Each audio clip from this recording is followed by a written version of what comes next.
안녕하세요. 오늘은 100 몇 페이지더라? 100 칸트 183 페이지부터인데요. 그 부분이 중요하기도 하고 사실은 그냥 다 외워야 되는 거기 때문에 그 앞부분 183 페이지 전까지 간단하게 요약을 하고 183 부터 다시 읽어보도록 하죠. 자, 157 페이지 아주 간단하게 할 건데 근대 미학의 출발점에 세 번째 코페르니쿠스적 견해가 있단 말이에요. 화면을 보시면 되고, 자, 옛날에는 현상이라는 게 물 자체에서 100% 거의 다 온다. 그래서 올바로 거울이 깨끗해서 마음이 깨끗해서 이걸 100%다 반영하냐라고만 봤는데 칸트가 반반씩 온다. 경험적 내용에서 물 자체에서 반이 오고 마음의 의식에서 반이 온다.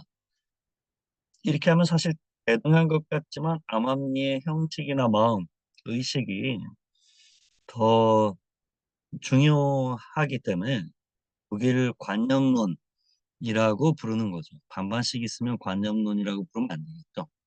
관념론과 경험론 반반이라고 해야 될 텐데.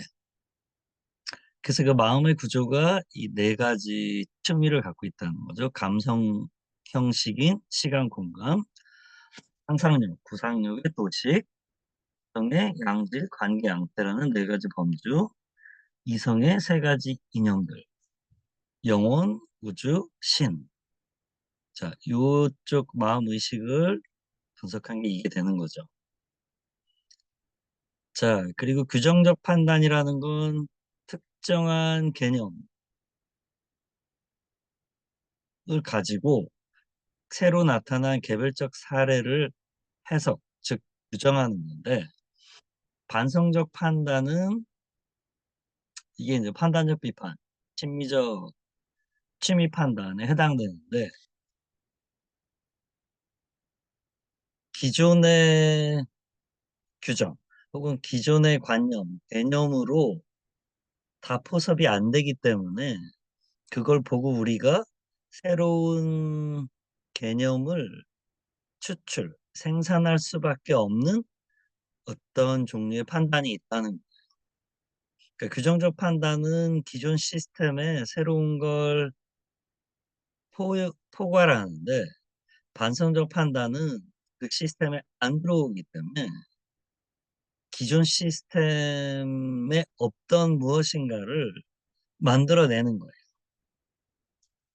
이게 거의 지금 해결이 다 나온 거죠. 공반하기. 말할 수 있고 판단력이란 무엇인가? 판단력이란 160페이지 화면을 보시면 보편과 특수를 연결하는 능력으로 지성과 이성의 중간에 위치한다고 정의된다. 알매 능력, 욕망의 능력, 감정 쾌불케의 능력인데 알매 능력이 사변적 관심, 나는 무엇을 알 수 있는가? 욕망의 능력이 실천적 관심, 나는 무엇을 해야 하는가? 윤리고 감정, 쾌불케의 능력이 향유적 관심, 나는 무엇을 희망할 수 있는가? 이렇게 되는데 여기 뭐 다 보신 거니까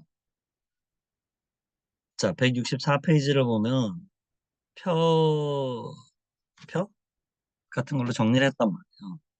규정적 판단이 순수 이성 비판, 실천 이성 비판인데 기존 개념의 사실을 새로 나타난 사실을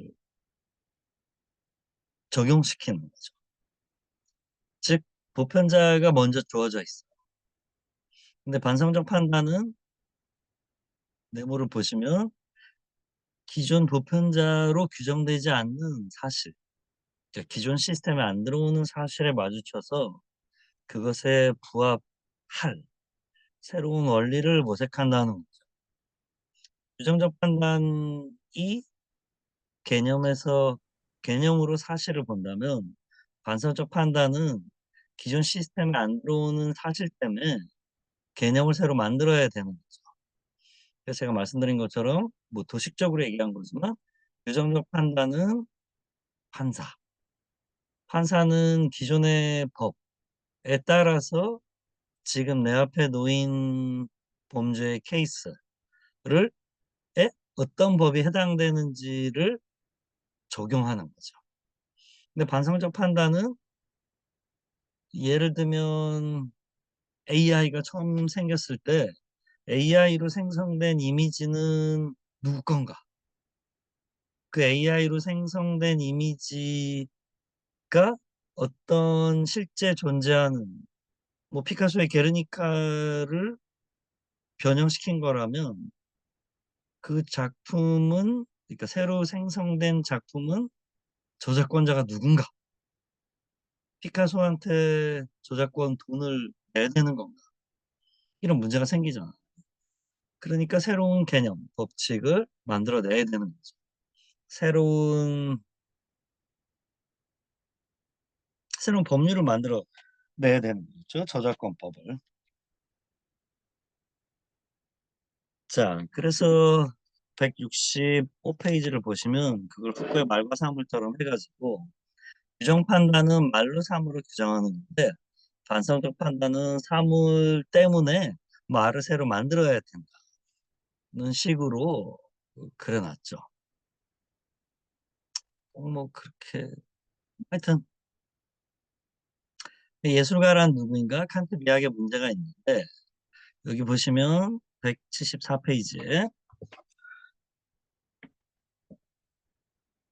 예술가 예술가가 만든 작품 그 예술가가 만든 작품을 감상하는 감상자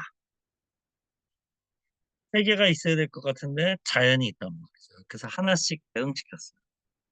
예술가는 턴데 작품은 감성적 이념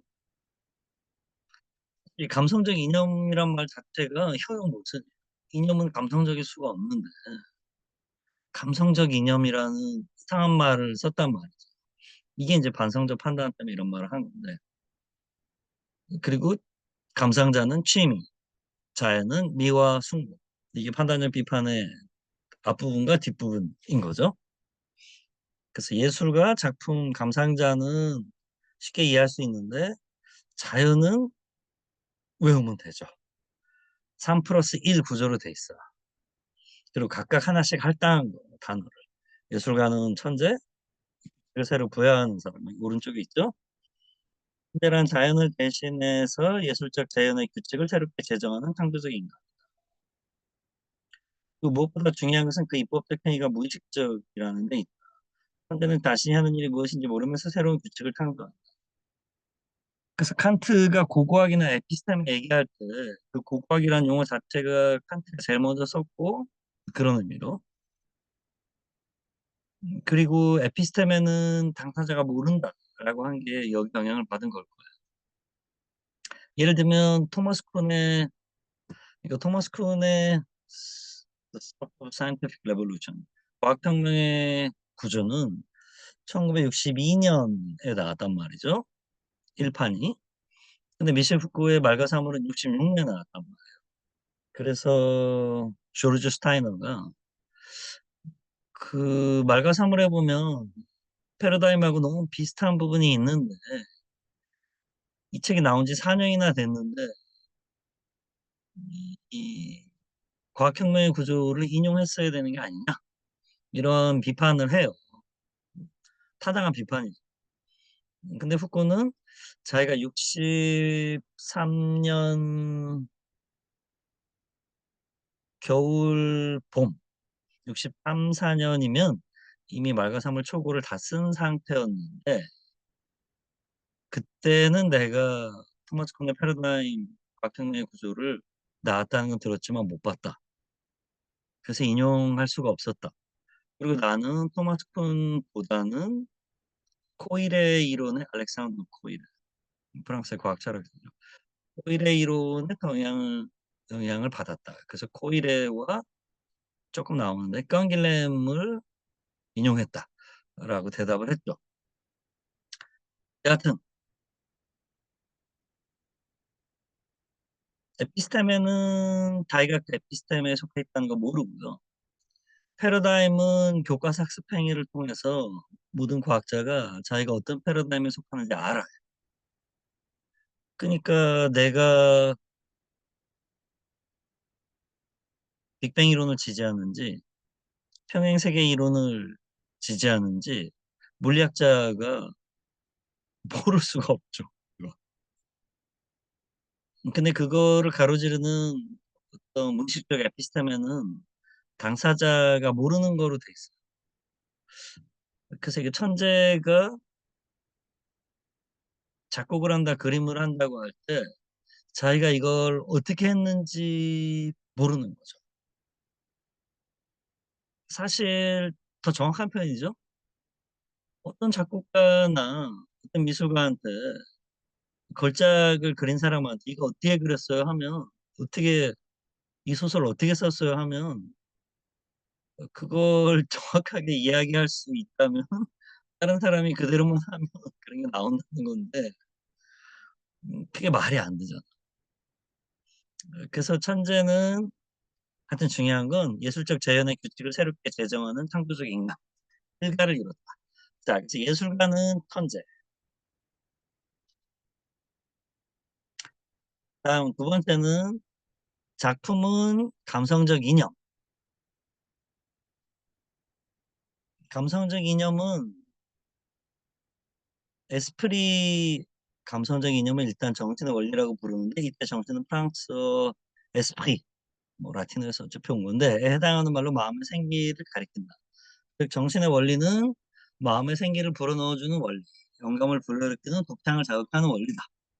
그러니까 예술 작품을 정신의 원리라고 일단 부른 건 예술 작품이 규정적 판단에 해당되지 않는다는 거. 그러니까 어떤 뭐 소설이든 작곡이든 뭐 미술 작품이든 설치든 뭐 다 똑같은데 무용이든 딱 보고 그 작품의 원리가 뭔지를 알 수 있으면 그건 기존의 미적 체계를 반복한 거지 새로운 창조적 작업은 아니라는 거죠. 이거 맞을 수밖에 없는 말이죠. 동어 반복이니까. 새로운 작업을 했는데 바로 보고 누가 규칙을 딱 만들어낸다. 무용을 보고 이 무용의 여태까지의 다른 점을 깔끔하게 정리할 수 있다. 재즈의 본질이 뭔지 재즈를 최초로 만든 사람 혹은 재즈의 초기에 누가 그걸 알 수 있냐? 그렇게는 말할 수 없죠. 그 나중에 사후적으로 누군가가 정리를 하고 재즈 뮤지션, 재즈 이론가만큼의 재즈의 수가 있다고 또 말할 수 있죠. 근데 재즈 예를 들면 위키피디아에 재즈 섹션에 들어가면 재즈라고 불리울 수 있는 음악에 학자들마다 다 이론이 다르지만 음악 학자들은 그 몇 가지 공통점이 있다 하면서 뭐 5가지인가 몇 가지 적어 놨거든요. 근데 그것만 보고는 실제 음악이 없다면 설명이 안 되겠지만 애드립의 존재 같은 그니까 그게 누가 얘기했지? 그 유명한 재즈 뮤지션이 그런 얘기를 했는데 그 말이 진짜 훌륭한 말인데 그러니까 허비 앤콕이 이거 실제 제가 다큐멘터리에서 본 거예요. 허비 앤콕 다큐멘터리가 있는데 허비 앤콕이 마일스 데이비스 퀸텟에서 피아노 쳤단 말이에요, 젊었을 때. 근데 젊었을 때니까 자기가 피아노를 치다가 이거 허비 앤콕이 직접 한 얘기 피아노를 치다가 건반 하나 잘못 눌렀대. 그러니까 마일스 데이비스가 이렇게 쓱 쳐다보더니 허비 앤콕이 얘기하는 거야. 쓱 쳐다보더니 자기가 친 틀린 음이 틀린 음이 되지 않도록 변주를 해 주더라 마일스 데이비스가. 그걸 보고 '이 사람은 정말 보통 사람이 아니구나.'라는 걸 어린 자기가 느꼈다는 거예요. 근데 클래식에서는 그러니까 정통적인 의미의 클래식에서는 이런 게 없죠. 음표를 잘못 찍으면 그냥 틀린 거지. 음을 잘못 찍은 거지. 그게 맞게 다음에 만들 수가 없거든요. 그러니까 이건 재즈의 특성인 게 맞죠. 지금 뭐 재즈하고 클래식하고 섞이기 시작한 지 너무 오래됐기 때문에 그렇게 말할 수도 없는데 처음에는 분명히 그렇게 말할 수가 있죠. 그러니까 재즈는 작곡가도 중요하지만 클래식은 작곡가가 있고 악보가 있고 그 악보를 누군가가 나중에 자기 방식으로 풍부하게 정확하지만 풍부하게 자기만의 방식으로 연주하는 거로 돼 있는데 재즈는 악보가 없지도 않지만 처음부터 연주하는 퍼포머의 퍼포먼스 위주로 이게 설정이 된 어떤 게임이라는 거죠. 이게 다른 게임인 거죠. 무슨 얘기인지 이해하셨죠? 여하튼 그래서 예술작품의 이념은 감성적 이념인데 감성적 이념이란 말 자체가 현역 모순이란 말이죠. 그래서 감성적 이념이라는 게 여기 보면 마음의 생기를 불어넣어주는 원리, 영감을 불러일으키거나 독창을 자극하는 거. 그러니까 마음의 생기를 불어주는 원리라는 건 내가 영화를 보는데 내가 예상하는 대로 줄거리가 흘러가면 마음의 생기가 불러일으키지 않잖아요. 재미가 없잖아. 감탄도 없고 감동도 없고 하는데 내가 생각하지 못한 방식으로 영화가 뭐 형식이든 대사든 뭐든 뭐 색감이든 흘러가면 어? 어? 못 봐라 이거 뭐야? 하고 마음의 생기가 불러일으키잖아. 그러니까 진짜 참다운 예술 작품은 규정적 판단으로 만약 그친다면 내가 아는 예술 개념에 지금 저 앞에 있는 작품이 들어오면 그건 훌륭한 예술 작품이 아니란 말이에요. 딱 보고 뭐 예를 들어서 좋긴 좋은데 뭐 안 좋으면 뭐 좋긴 좋은데 저건 뭐지? 하고 그러니까 지금은 우리가 하도 오래돼 갖고 이제 그게 그 감동을 하기가 어려운데 마네가 올랭피아를 그렸을 때 보통 사람들도 보고 화가 나서 막 우산으로 그림을 찢으려고 했다는데 미술 비평가들뿐만이 아니라 그 시선이 도발적이라는 현대인들은 그 그림이 그냥 명화로 보이지 도발적으로 보이지 않아. 누드도 그렇고 그 시선도 그렇고 그 조명도 그렇고 하나도 안 도발적이야.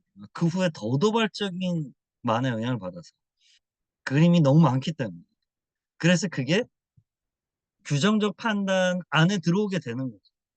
근데 그 동시대에는 규정적 판단이 아니라 아주 딱 요 단어가 적합한 것 같아요. 발칙하다. 도발적이다, 발칙하다. 그러니까 그림이 마땅히 그래야만 하는 어떤 법도를 어긴 도리에 어긋나는 그림. 예술에 대해서 이런 말을 쓰는 게 웃긴데 이 표현이 되게 적합한 케이스인 것 같아요. 그러니까 뒤장이 변기를 갖다 놨을 때 저게 뭐지? 그러니까 처음에는 저게 뭐야? 라고 했다가 저게 뭐지? 했다가 생각하니까 엄청난 작업이네. 한 게 1930년대 30년대쯤 되는 거잖아요. 그럼 17년에 발표한 작품인데 그리고 지금은 오히려 아주 식상하죠. 듀샹의 샘 보고 현대미술을 처음 본 사람은 되게 뭐할 수도 있지만 미술에 조금이라도 관심이 현대미술에 관심이 있는 사람은 듀샹의 샘을 보고 저게 뭐야라고 하는 사람은 거의 없겠죠. 내 취향은 아니지만 저 작품이 중요하다는 건 인정해. 혹은 내 취향이고 너무 좋아. 뭐 하여튼 뭐 그 스펙트럼 여러 가지 있을 텐데.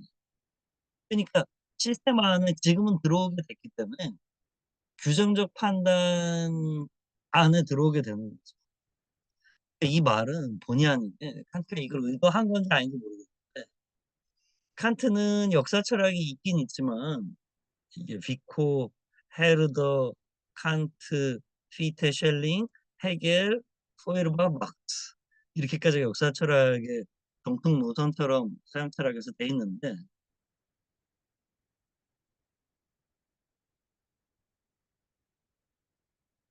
칸트한테는 역사 철학이 진보의 관념으로 스스로 드러난다고 돼 있긴 하지만 과연 순수 이성 비판의 구조나 실천 이성의 비판의 구조나 판단력 비판의 구조에 시간의 경과에 따라서 이 구조 자체가 변화하는 거로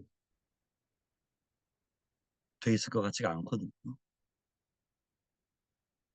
이게 후쿠 같은 사람이 락강을 비판하는, 락강이 상상계, 상징계, 실제계로 마음의 구조를 도식적으로 나눴는데 그게 동서고금을 불변하고 모든 인간의 마음의 구조가 정신의 구조가 그렇게 돼 있다라고 말하는 거잖아요. 근데 후쿠는 그게 문화적으로 형성되고 역사적으로 형성되는데 락강은 그게 마치 시간, 지도도 달력도 없이 시간과 공간을 초월해서 시대와 사회, 문화를 초월해서 인간의 어떤 보편적인 정치 구조가 있다는 듯이 얘기한 건데 그게 후쿠는 그런 건 절대 인정하지 않죠. 근데 칸트도 선험적 혹은 초월적, 선험적이란 말을 써야 돼요. 선험적이라고 말할 때 선험성의 역사가 있다고 생각하냐? 안 한단 말이에요. 이 세계의 본질적인 구조 내지는 인간 정신의 본질적인 구조라고 생각하죠. 그러니까 칸트의 선험성을, 칸트의 아프리오리를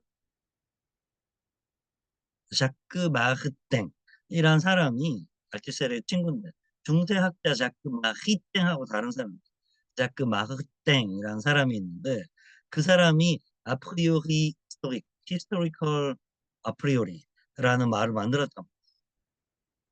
그러니까 칸트가 비역사적 보편적 선험성이라고 생각한 게 사실은 역사적 선험성입니다. 역사적 선험성이란 말은 형용보성이죠. 시간에 따라 변화하는 시간을 초월하는 것이란 말이 되니까. 그러니까 우리가 생각하는 불변의 구조가 사실은 불변의 구조가 아니다라고 말한 거죠. 자크마스터. 그걸 알티세르의 친구인 자크마스탕이 말했고 알티세르의 고등사범학교 제자인 후코가 역사적 선험성이란 말을 받아들여서 이 세상 모든 게 다 역사적이다라고 말을 하는 거죠. 자, 그래서 예술작품의 핵심은 감성적 이념이라는 건데 이건 사실은 좀 약간 당위 같은 게 들어있어요. 예술작품의 핵심은 감성적 이념이 안 되면 아니다. 그러니까 감성적 이념, 즉 마음의 생기를 불어넣어 주지 않으면 예술 작품도 아닌 혹은 수준 낮은 예술 작품임이라는 말이 되잖아요. 왜냐하면 이것도 되게 재밌는 얘기입니다. 지금 뭐 가요만 예를 들어봐. 지금 수많은 곡이 여러분이 뭐 스포티파이를 들으시고 뭐 멜론을 들으시고 뭐 하여튼 스트리밍을 한다. 네이버 뮤직을 들으시고 거기에 뭐 하루에 100곡에서 200곡 정도 한국에서만 나오는 것 같은데 그런 하루에 100곡에서 200곡 나오는 걸 다 들어본다고 해보세요. 한국 노래를. 그럼 그 중에 이 감성적 이념, 즉 마음의 생기를 불어넣는 음악이 거의 없어요. 이 무슨 말이냐면 좋은 곡이 없다는 뜻이 아니라 다 기존에 있는 음악 장르 내부에서 곡을 예쁘게 쓴다든지 연주를 잘한다든지 물론 이게 유기적으로 연결돼 있죠. 하는 방식으로 앨범이 발표되거든요. 그러니까 아주 쉽게 얘기해서 모든 작곡가가 모차르트나 슈토카우젠이나 무슨 라벨처럼 혁명가는 아니잖아.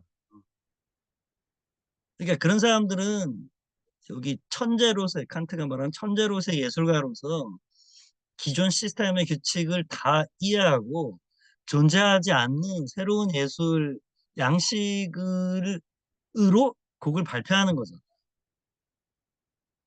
그러니까 모든 사람이 다 힙합의 선구자는 아니고, 힙합이라는 장르가 만들어지면 무수한 사람들이 그 힙합의 자기 버전을 내는데, 그중에 어떤 건 마음의 생기를 불러일으키고 창조적인 작품이고, 어떤 건 곡은 예쁘고 참 좋지만 어떤 음악사 쪽으로 별 볼 일 없는 작품이 있을 수 있잖아. 형식적인 이노베이션이 없고, 형식과 내용이 그렇게 딱 분리되지도 않겠지만, 마음의 생기를 불어넣는다는 건 기존 시스템에 안 들어와서 어라 저건 뭐지? 해서 내가 생각을 하게 만든다. 즉 규정적 판단이 아니라 반성적 판단을 강요한다라는 단어 써야겠죠. 우리에게 반성적 판단을 창출할 필요성을 강요하는 작품이 예술 작품이라는 거죠. 자, 그래서 이념은, 자, 여기 이 부분은 중요하니까 다시 보면,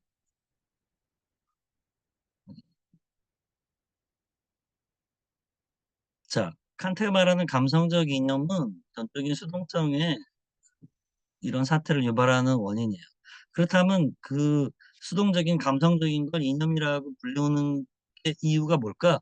그 이유는 이 예술 작품이 참다운 예술 작품이라면 기존의 개념을 초월한다는 점이죠. 그러나 무엇보다 어떤 문제가 제기되지 않으면 방사적 판단이 필요하지도 않겠죠. 개념의 손을 벗어나 모든 분류, 규정, 설명을 거부하되 다시 그런 것을 가능케 해줄 새로운 개념을 요구하는 문제로서 관객 혹은 청자에게 다가온다는 점에서 그것은 이념이다. 이론 이성이나 실천 이성에게 이념은 현상의 저편의 예지계, 다시 말해서 초감성적 세계에 설정돼. 그러니까 감성은 감성적 세계에 한정되는 건데, 이념은 초감성적 세계에 설정되기 때문에 감성적 이념이란 말 자체가 형용 모순이란 말이죠. 결혼한 총각처럼. 근데 이념은 예술 작품이나 자연의 아름다움 같은 마술적인 매지컬한 사태 속에서 그 모습을 드러낼 수 있다. 이념은 이제 초감성적인 것이 아니라 감성적이다. 이게 아이러니나 무슨 역설이라고 할까? 그런 감성적 이념 앞에서 판단력과 한없는 반성에 빠진다. 이때 반성이란 감성적 이념이 제기하는 물음에 부응해서 어떤 해답을 찾아가는 과정. 즉 이념은 감성적이든 초감성적이든 언제나 새로운 입법을 요구하는 어떤 문제를 제기합니다. 그러니까 후쿠는 철학이 문제를 재설정하는 작업이라고 했어요. 그 프로블레마티자션, 딥 프로블레마타이제이션. 그리고 들레즈는 철학이 케스클라 필로조피, 철학이란 무엇인가, 과타리아 같이 쓴 책에서 철학이 개념의 생산이라고 했어요. 이거 둘 다 칸트 영향을 받아가지고 이렇게 말한 거예요. 문제란 단어가 일단 들어. 그런 문제 앞에서 판단의 주체는 규정하기를 멈추고, 그러니까 기존 시스템에서 나쁜 의미로 답습하는 걸 그치고 저건 뭘까 하고 생각을 합니다. 그 반성한다고 저는 반성을 한다는 거. 즉 인식하기를 멈추고 사유하기 시작합니다. 오늘 잠깐 나온 것처럼 인식이라는 건 기존 시스템에서 포용하는 규정 판단을 말하는 거고, 사유는 그 새로운 창조적 사유, 그러니까 반성적 판단을 말하는 거죠. 그래서 이 예술 작품에 대한 거. 이게 지금 하이데거 얘기하고 거의 비슷하게 되는데, 하이데거가 이걸 발전시켜가지고 예술 작품의 기원이라는 책을 쓴 거죠. 현상학적으로 자기가 재해석한 거죠. 걔는 자 181페이지. 이게 좀 작나 지금? 자 좀 키워보죠. 네. 그렇다면 이렇게 시작된 사유는 어디서 멈추는가? 개념적 파악의 한계를 넘어설 만큼 무수한 사유를 유발하는 감성적 이유는 초감성적 이념들과 유비적 관계의 논리를 비로소 이해하게 된다. 이해 가능하게 된다. 그러므로 그런 감성적 이념을 핵으로 하는 예술작품을 칸트는 도덕 법칙이 계시하는 자유의 이념에 대한 상징으로 간주. 그러니까 이게 나쁘게 얘기하면, 그러니까 바움가르텐이 1750년에 아이스테티카, 미학 혹은 감성학이란 책을 쓰면서 이성과 진리의 아름다움이 종속돼야 된다라는 이성주의적 미론을 제시했는데, 그게 나쁘게 얘기하면 플라톤에서 해방이 못된 걸로 볼 수가 있는데, 칸트는 진리에 대한 거보다는 좀 도덕에 꽂힌 사람인 것 같아요. 또 도덕의 궁극이 자유고 자유의 이념에 대한 상징을 예술 작품으로 본 거죠. 근데 해결이 되면 다시 예술 작품을 진리의 자기 현현이라고 보거든요. 그래서 해결은 진리에 좀 더 가깝고 진리 얘기를 더 많이 하고요. 일단 해결은 칸트의 도덕성이 한계가 역력하다고 봐서 지트리카이트, 인륜이라고 일본 사람들이 번역했는데 인륜 개념으로 지양을 했단 말이에요. 그래서 도덕 얘기를 거의 하자. 왜냐하면 도덕성이라는 건 그 도덕을 낳은 진리의 한계, 그리고 오히려 도덕이 법칙 혹은 뭐 준칙이 됐을 때, 뭐 도덕 법칙이 됐을 때 마치 그 도덕이 변증법적 지향을 필요로 하지 않는, 마치 영어불변한, 더 이상 변화가 불필요한 완성된 뭐처럼 얘기를 칸트가 한 건데, 해결의 세계에는 그런 게 없거든요. 그러니까 도덕성이 아니라 진리의 자기 현현으로 본 거죠. 도덕은 오히려 극복돼야 될 거로 본 거예요. 이걸 더 끝까지 밀고 나간 마르크스가 나오는 거죠. 그래서 칸트는 예술작품을 자유의 이념에 대한 상징으로 간주했어요. 초감성적 이념, 특히 도덕적 이념의 세계에 구체적인 직관을 부여한다는 점에서 예술작품은 특정 상징이다. 우리는 앞에서 초감성적인 개념과 이념과 감성적인 것을 서로 매개하는 위치에 있는 것들로 도식화 전형을 공부한 바 있는데, 그 다음 페이지에 있죠. 요거란 말.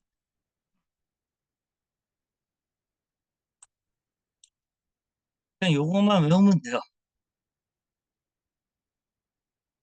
경험적 개념, 경험적 개념은 직관, 선험적 개념은 직관. 근데 경험적 개념은 사례, 선험적 개념은 도식, 도덕 법칙의 유비를 위한 건 전형, 도덕적 이념의 직관을 위한 건 상징. 그래서 직관 세계 유비 하나인데 사례, 도식, 전형, 상징. 그래서 이거는 칸트는 이게 불가피하게 필연적인 것처럼 얘기했는데, 제가 볼 때는 하나도 안 필연적이기 때문에 그냥 외워야 돼. 그러니까 제가 철학 공부하면서 깨달은 게, 철학자들은 필연성의 세계를 얘기하고 소설가들은 그딴 얘기 안 하고 그냥 그 있을 수도 있는 얘기 그냥 한다고. 그 내 소설이 필연적이지는 않다. 그냥 그럴 수도 있는 허구의 체계를 그린 거다. 근데 철학자들은 나는 허구의 체계를 그린 게 아니라 현실의 필연성의 체계를 그린 거다 라고 말했는데, 제가 깨달은 건 철학의 철학자들이 주장하는 필연적 체계가 사실은 허구의 우연적 체계라는 거예요. 아리스토텔레스가 10개의 범주를 말하고 칸트가 12범주를 말하는데, 그게 만약에 진실로 이 우주의 본질이라면 철학은 거기서 디테일만 얘기할 수 있지, 철학은 종말을 맞은 거죠. 칸트가 진리를 얘기했기 때문에. 근데 그러면 도그마가 되고 종교가 되죠. 근데 뭐 그렇게 믿을 수도 있겠지만 그걸 안 믿잖아. 마르크스주의도 자기가 사실과 진실의 합리성의 체계라고 했는데 지금 보면 사실과 진실과 합리성에 대한 어떤 특정 정의인 거죠. 그렇게 볼 수도 있는데 그렇게 보면 모든 게 해석되죠. 근데 다르게 봐도 모든 게 다 해석되거든요. 그러니까 해석된다고 해서 옳은 게 아니에요. 해석되면 그 측면에서는 그렇게 해석되는 거죠. 근데 다른 측면에서도 그렇게 해석될 수 있기 때문에 다르게 해석될 수 있기 때문에 그게 다라고 말할 수 없죠. 니체가 이런 말 했잖아요. "도덕적 현상은 없고 현상에 대한 도덕적 해석만 있다." 이거 우리가 심리적 현상은 없고 현상에 대한 심리적 해석만 있다. 정적 현상은 없고 현상에 대한 정적 해석만 있다. 이 세상 모든 걸 다 도덕적으로 판단할 수 있죠? 있죠. 이 세상 모든 걸 다 심리적으로 판단할 수 있죠?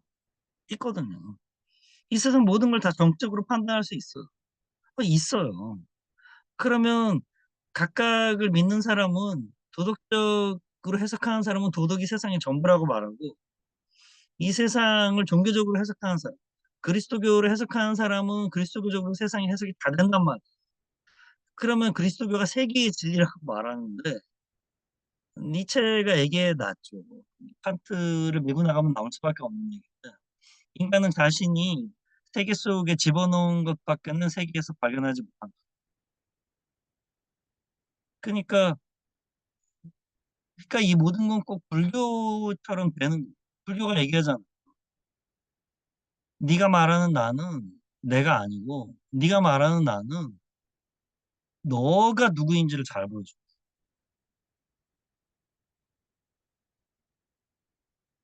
그 말 진짜 맞는 것 같아요. 그래서 여러분이 들은 아주 부당하고 여러분에게 상처를 입힌 그 말을 한 사람이 있잖아요.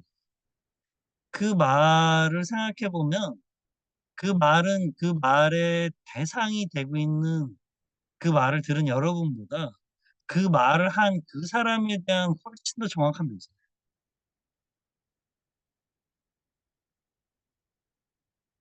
그러니까 나에 대한 어떤 누구의 말도 나를 건드릴 수가 없어요. 그 사람이 한 말은 그 사람의 세계, 인식의 구조를 보여줄 뿐이에요. 이게 칸트 때문에 이렇게 되게 된 거죠. 그러니까 칸트가 유럽의 나가르주나라고 할까? 그렇게도 말할 수 있는 것 같아요. 공론 같이. 자, 그래서 이거를 외워야 되는데 사례도식 전형 상징이고 경험 개념, 선언 개념, 도덕 법칙, 도덕 이념.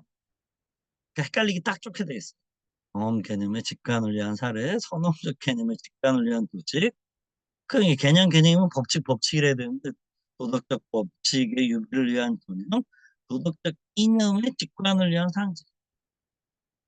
그 직관이 세 개고 개념이 두 개고 하여튼 원리가 뭔지 모르겠어. 하여튼 네, 이 말씀을 드려야 이렇게 됐구나. 칸트는 이게 불가피한 필연의 체계인 것처럼 말했는데 지금 우리가 보면 너무나도 자의적이기 때문에 또 외울 수밖에 없어요. 칸트는 그게 외울 일이 아니라 이해될 일이라고 말하겠지만 제가 볼 땐 다 외워야 됩니다.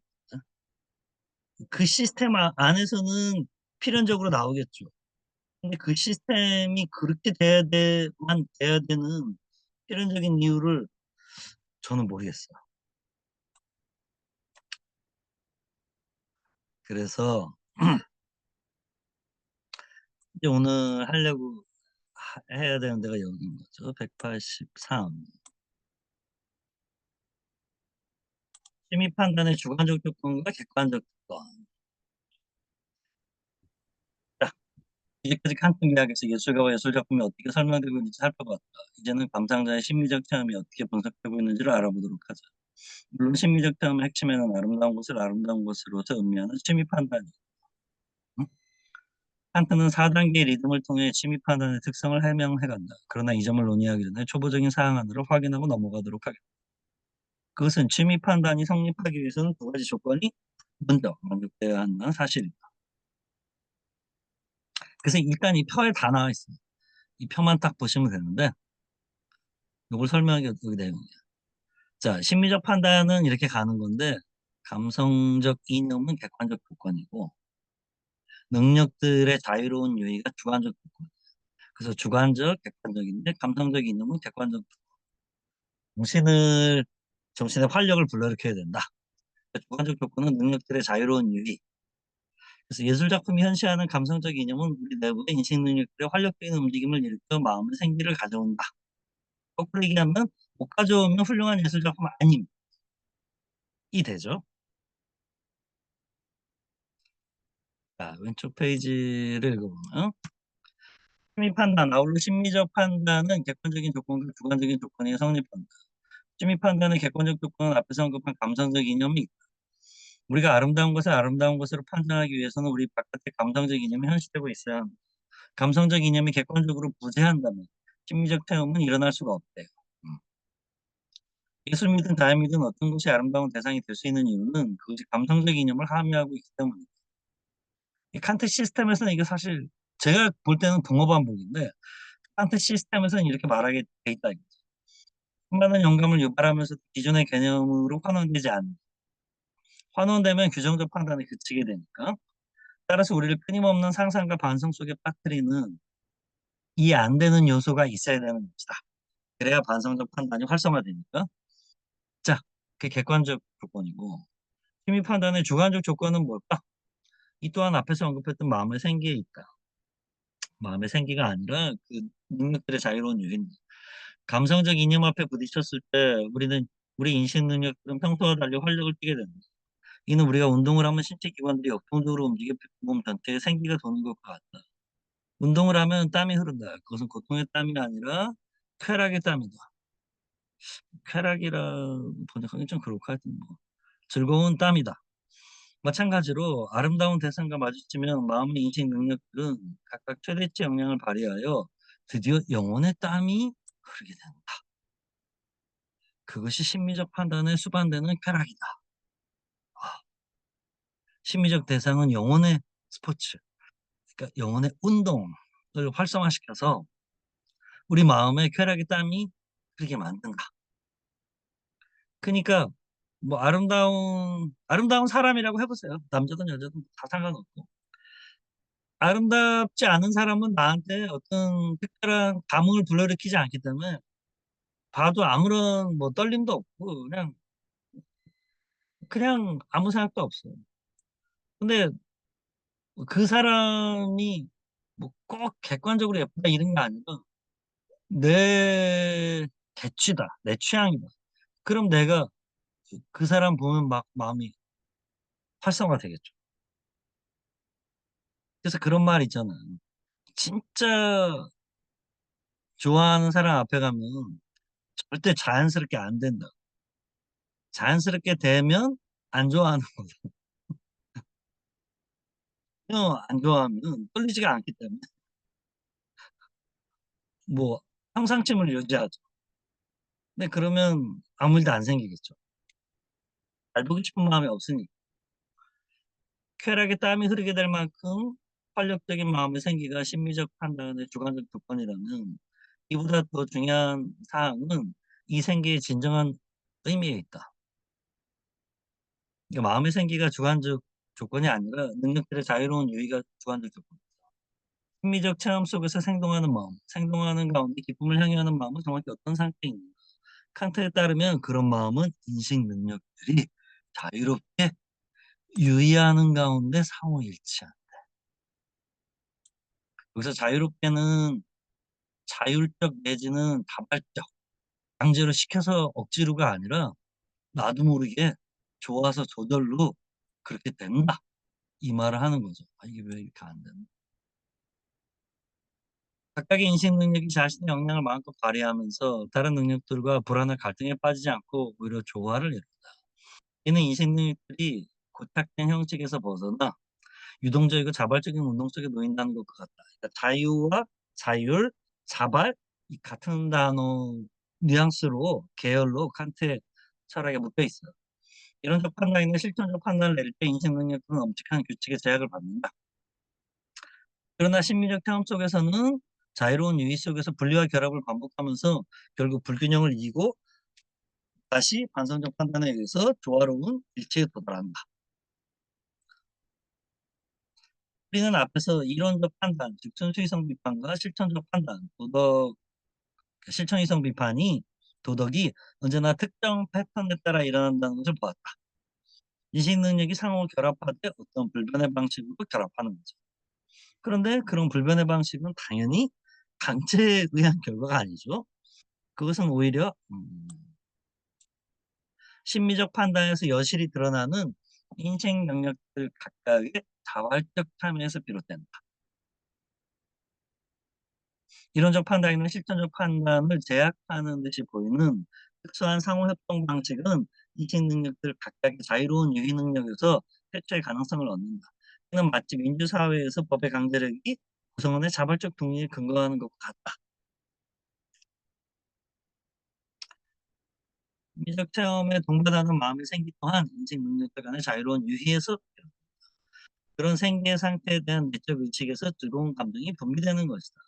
마음의 생기에 대한 논의는 판단력 비판 전반부의 침입 판단 분석에 등장했다가 판단력 비판 후반부의 목적론적 판단 분석에서 자연의 생명 현상에 대한 논의로 이어진다.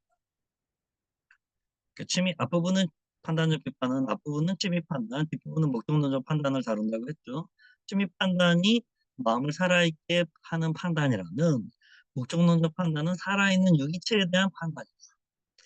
이처럼 살아있는 것을 주제로 한다는 점에서 판단의 비판의 전반부와 후반부는 어느 정도 내용상의 연속성을 이룬다. 예? 반성적 판단을 속하는 취미 판단과 목적론적 판단은 모두 살아 움직이는 것에 관여하며 한목적성이라는 동일한 원리에 의존해요. 다음 페이지에 그림이 나오는데 다만 취미 판단은 주관적 한목적성, 목적론적 판단은 객관적 한목적성을 구할 뿐이다. 외워야죠. 주관적 한목적성의 중위 판단을 배정했고 주관적 한목적성의 목적론적 판단을 배정했다. 그래서 뭐 나중에 되면 저절로 외워지겠지만 외워야죠 처음에는. 그래서 칸트 철학을 공부하기가 되게 어려운 것 같아요. 왜냐하면 처음부터 입장하는 순간부터 나올 때까지 칸트가 기존 개념을 설명하는 게 아니라 기존 개념 위에 새로운 개념을 만들어 가지고 이름을 계속 새로 붙인단 말이죠. 그래서 전부 다 외워야 그러니까 이게 저는 꼭 뭐 같냐면 도스토옙스키 소설을 읽는데 등장인물들이 앞에 나온 사람들이 계속 나오는 게 아니라 그 사람들 계속 나오는 새로운 사람들이 계속 등장하는 거예요.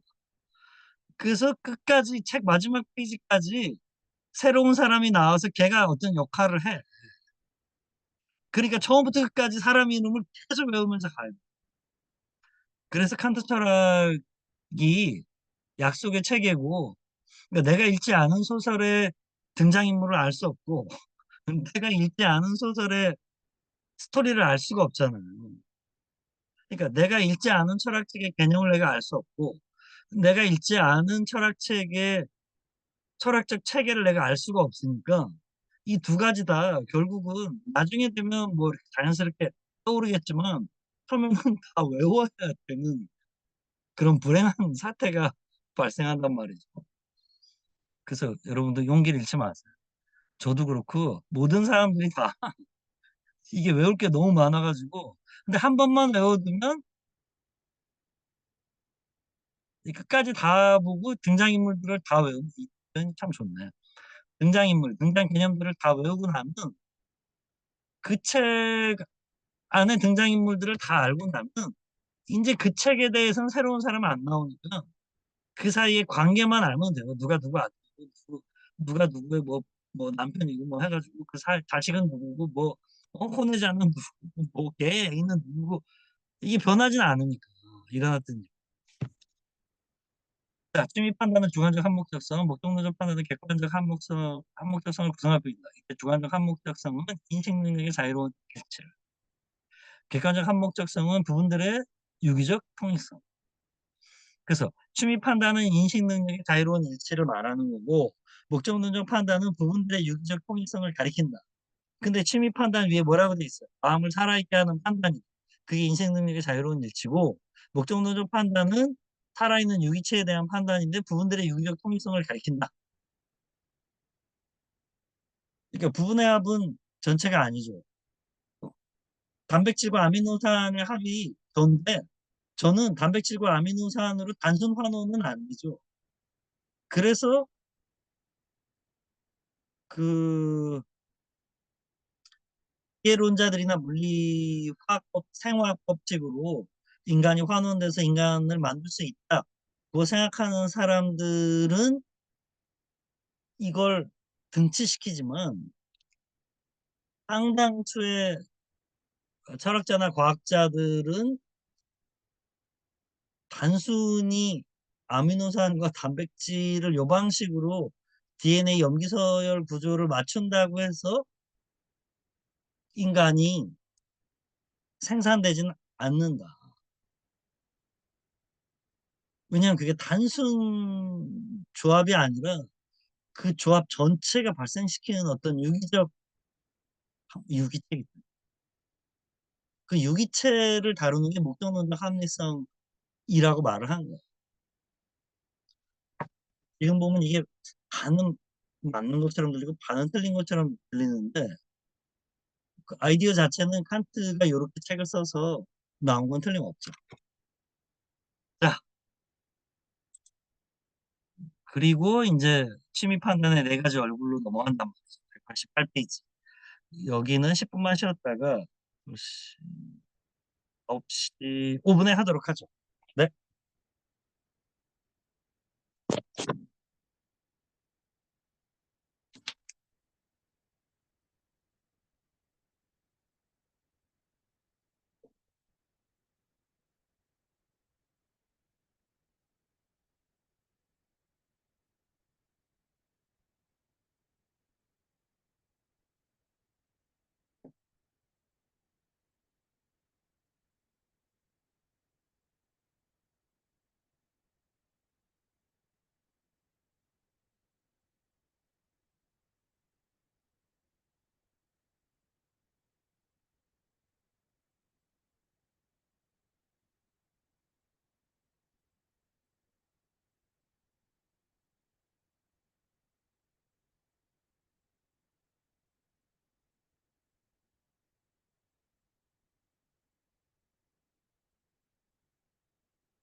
자,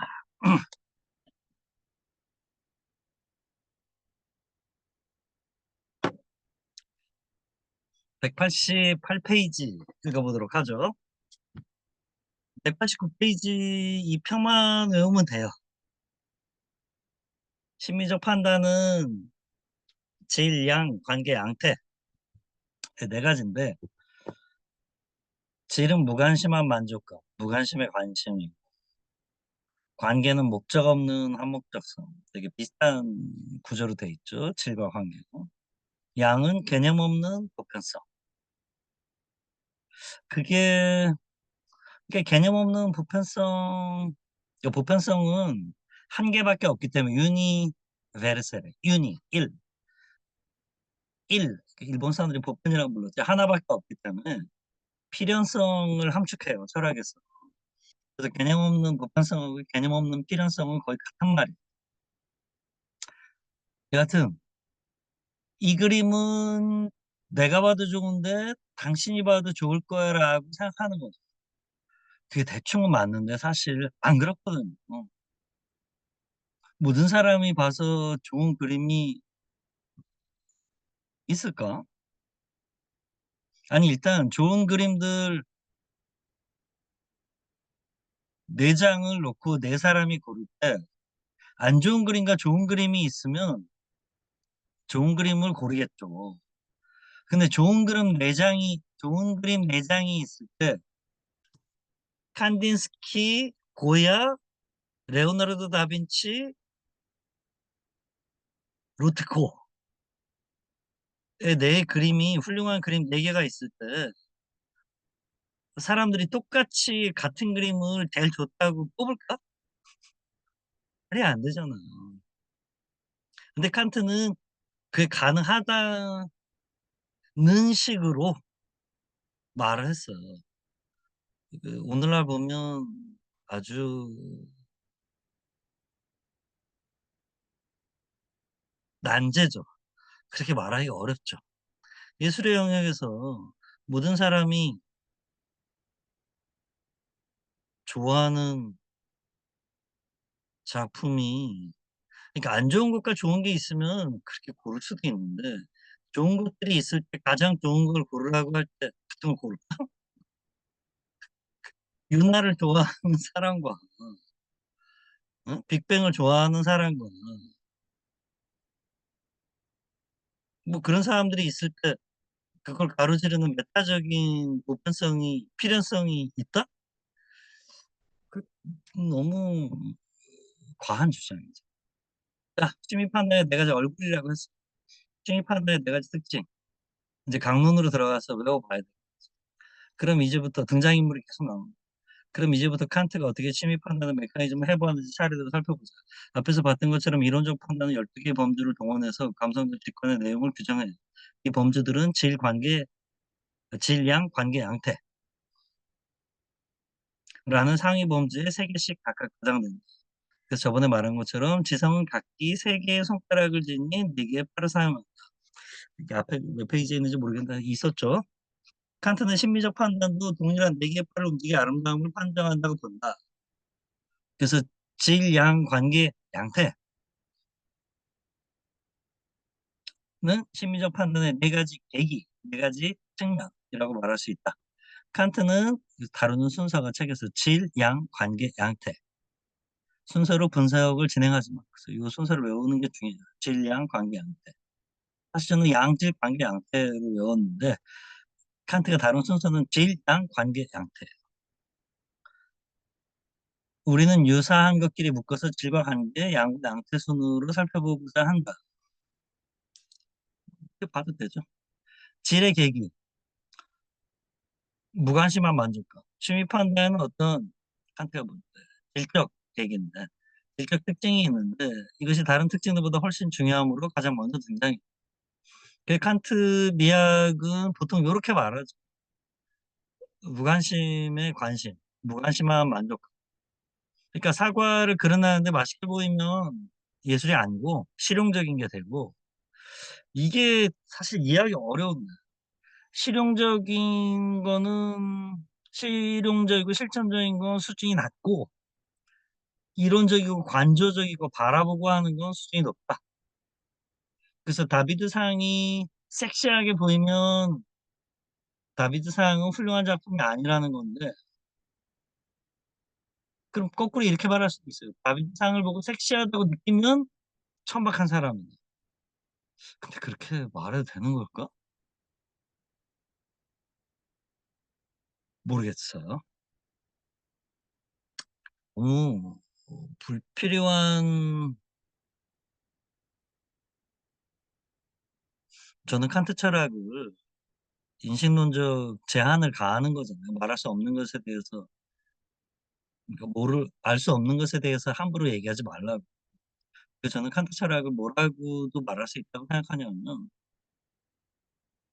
함부로 단정하지 않는 능력을 배우는. 왜냐면 단정하지 않는 게 참 쉽지가 않거든요. 이렇게 대충 맞으면 세상을 도덕적으로 봐서 설명이 되면 세상이 도덕적이라고 말하고 싶은 게 인지상정이죠. 근데 저는 그렇게 말하면 안 된다고 생각하는데, 칸트가 이걸 너무 뭐 그 시대적 한계고 서양 문화적 유럽 문화의 한계겠지만 이 당시 너무 단정적으로 얘기하고 있는 것 같아서 한계를 좁히는 것 같아서 좀 답답해요. 자, 칸트는 취미 판단의 질적인 특징을 무관심한 만족, disinterested satisfaction에서 찾는다. 이거 독일어를 써줬으면 좋았을 텐데, 아니면 독일어하고 영어를 같이 써줬으면 좋겠는데 영어만 썼는데, 어떤 것을 아름답다고 판단할 때 우리는 만족감을 누리되 그 만족감은 무관심한 만족감이라는 것이다. 이때 만족감이란 쾌감, 기쁨, 즐거움을 말한다. 이미 언급했던 것처럼 상위의 인식 능력에서는 지성, 상위의 욕망 능력에서는 이성이 외워야 되는 거야. 입법을 주도한다. 그리고 판단력이 입법하는 경우가 있는데 그것은 상위의 감정 능력. 뭐 감성이라고 하는데 지성, 이성, 감성. 판단력, 특히 심리적 판단력은 무엇보다도 쾌, 불쾌, 즐겁고 즐겁지 않고의 감정의 규칙을 제공하는 위치에 있다. 그럼 무관심하다는 것은 무엇을 말하는가? 우리는 칸트 철학이 세 가지 관심에 주도된다는 것을 맨 1장에서 배웠죠. 사변적 관심, 실천적 관심, 향유적 관심인데 이것도 외워야 돼요. 사변적 관심은 진위의 문제를, 그래서 순수이성 비판에서 다루고, 실천적 관심은 선악의 문제를, 그래서 실천이성 비판에서 다루고, 향유적 관심은 쾌와 불쾌의 문제를 맴돌죠. 그래서 판단의 비판에서 다루는 거죠. 또한 인간은 실용적 이해득실의 문제에도 깊은 관심을 갖는다. 이 인간은 몸, 신체를 지니고 있기 때문에 감성적인 쾌, 불쾌에 항상 관심을 지닐 수밖에 없다.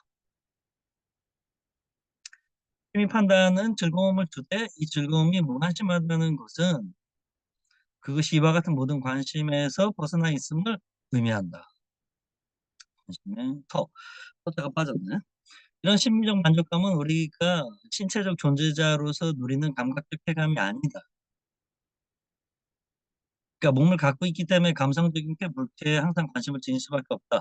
너무 더울 때 땀이 줄줄 흘러서 옷이 다 젖으면 불쾌하잖아요. 이게 감각적 쾌감인 거죠. 또 우리가 몸을 갖고 있기 때문에 불가피하게 느낄 수밖에 없죠. 그런 게 아니란 말이에요. 심리적 만족감. 이게 구분을 하는 거죠, 칸트. 우리가 천사와 같은 순수 영혼으로서 누릴 수 있는 지적 쾌감도 아니다. 그것은 감각적인 것도 지적인 것도 아닌 제3의 쾌감이다. 이 점을 좀 더 숙고하기 위해서는 고대 예술 철학의 카타르시스 개념으로 돌아가야 한다. 아리스토텔레스의 데포에티카, 치약 제6장에는 비극을 정의하는 대목이 나오는데 이 대목에 따르면 비극은 어떤 효과, 결과를 낳아야 되는데 그 효과가 카타르시스다. 이후 카타르시스는 예술을 정의하는 핵심 키워드가 됐죠. 지금 제 서양 미학사에서 요거를 지난 시간에 다뤘는데, 그런데 칸트의 무관심한 만족감이란 개념에 의해 카타 아니구나. 칸트의 무관심한 만족감이라는 개념에 의해 카타르시스라는 말의 역사는 새로운 전환을 맞게 됩니다.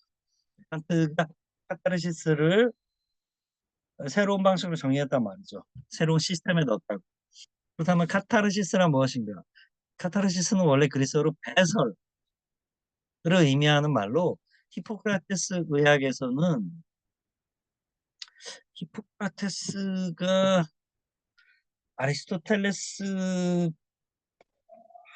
거의 같거나 심지어 좀 나중인 것 같은데 아리스토텔레스는 322년에 죽는데 잠깐만